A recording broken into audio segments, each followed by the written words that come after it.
talking about that teacher who is literally buying school supplies and lunch for the kids that are coming to her class, even though there's no budget that given to her to help her do this, right? People like that are the ones who develop the foundation. That's what I'm saying, right? The foundation is a type of spiritual integrity that just really doesn't work well for weak, unfocused people.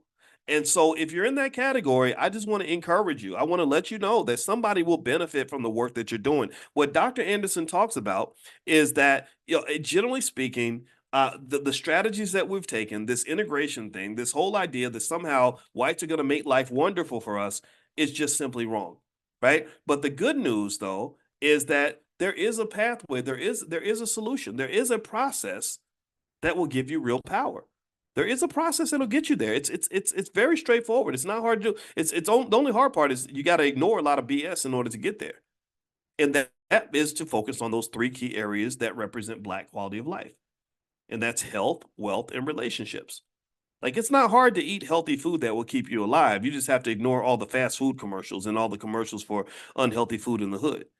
It's not hard to be physically and mentally healthy. You just have to have a commitment to little things like healing psychologically, so you can actually show up as a better loved one and a better father and a better than your father was, or a better mother than your mother was, or a partner for your spouse or whatever, so you can maintain that family integrity, right? So that requires you to heal in a world where nobody believes in healing. People just walk around crazy, blind, deaf, dumb, and stupid, and don't feel that they have to fix anything because they think the problem was always with everybody else.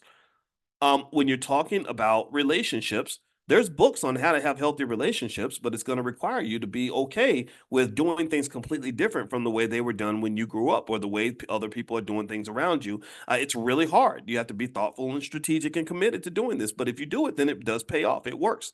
You can be a healthy Black person with great relationships, but you have to be able to walk away from the culture. The culture is terrible. The so-called culture, what they call the culture, is a bunch of toxic, unhealthy people that throw their money away and remain as ignorant as possible. That's the culture. That is not something on any level that anybody should embrace, in my opinion. Wealth is super easy. Wealth is the easiest part. I showed y'all things like the $5 a day plan. It's easy for me to put that together as a finance professor. It's easy. Wealth is a piece of cake. It's easy. It's not some magic trick that's hidden away in some secret books on top of a mountain. Well, wealth is so easy. Every morning when we do our financial consciousness training, I explain to you there's three ways that people get rich in America. It's stock market investing, real estate investing, and entrepreneurship. So if I want my children to be wealthy, I'm gonna make sure that they understand stock market investing as well as they understand how to play basketball. They're gonna understand real estate investing as well as they know how to play football, and they're gonna understand starting businesses as much as they understand twerking, right? Because we spend a lot of time learning basketball, football, and twerking, but we don't spend any time learning how to actually build wealth and protect that wealth. That's very straightforward. So the answers are easy. Black power is a piece of freaking cake. I really believe that. And maybe I'm saying it because I'm a 52-year-old college professor who's been thinking about this for a long time, right? Maybe at 25, it was elusive, it was confusing. And the reason it was confusing was because I was distracted by a lot of very bad ideas. Remember, 15 years ago, I was kicking it with Al Sharpton. I would go to New York and sit with Al for 5 hours. He's a very smart man and a very interesting man. I don't want to ever discredit his intelligence. He was one of the smartest people I ever met. But if you know New York, you know that the fix is in. You know that New York is a place that's more about people becoming these political bosses and controlling Black people than it is about truly empowering anybody. And I'm just going to tell you, as a person who sat next to some of the most prominent people out here, the only people that are really going to care about your liberation is going to have to be you.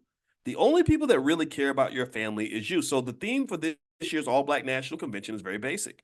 It is that Black leadership starts in the home. Black leadership starts in the home. You are the Black leader that you've been waiting for. You are your own Superman. You are your own Superwoman. And while that might put a lot of pressure on you, that might make you a little nervous, it might make you feel like, oh gosh, I don't know if I can do this. But I'm here to tell you that you can.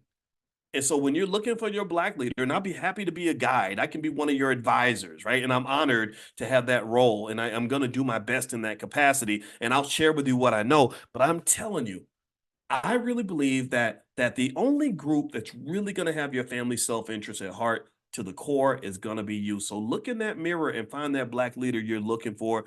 Don't fall the old ancient Negro tradition of looking for a Jesus or somebody to worship. Like I remember when Obama ran for office and there were people that were on their knees, literally bowing to him like he was a god or something.